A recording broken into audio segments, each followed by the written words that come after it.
When Jesus was born, Israel was ruled by King Herod the Great. When he died, his kingdom was divided among his three sons.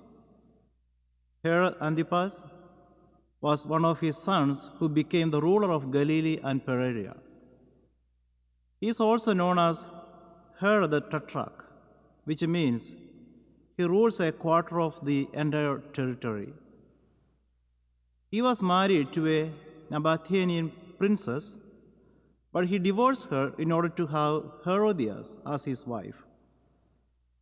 Herodias was the daughter of Aristobulus, another son of Herod the Great. She was married to her own uncle Philip, who was also the son of Herod the Great. In short, Herod Antipas is taking as wife his own niece and the wife of his brother. This is clearly a direct violation of Jewish law. John the Baptist strongly denounced this deliberately incestuous relationship. This public denunciation greatly offended Herod, but he is not willing to act against John because of his high respect for him.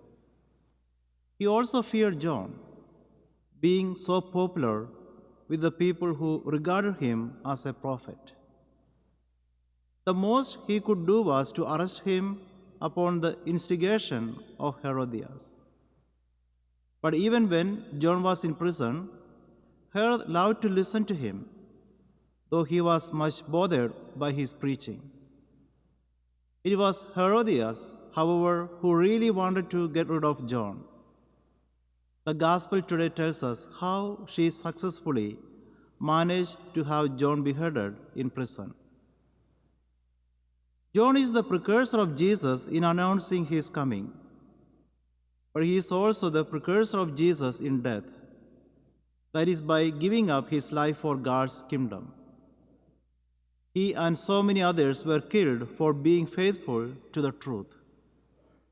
They never compromised the truth of the gospel. That truth severely hurts and infuriates God's enemies. To silence and suppress the truth, the messengers have to be eliminated. But the more messengers are killed, the more rapidly Christians grow in number.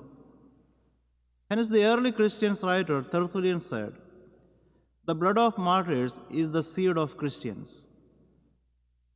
The world we now live in is full of conflicts and divisions. As long as lie and deceptions rule, there can never be peace and harmony in the world. It is said that for evil to triumph, what is needed only is for good men to keep quiet and do nothing. Hence, Pope John Paul II reminds us, if you want peace, work for justice. If you want justice, defend life.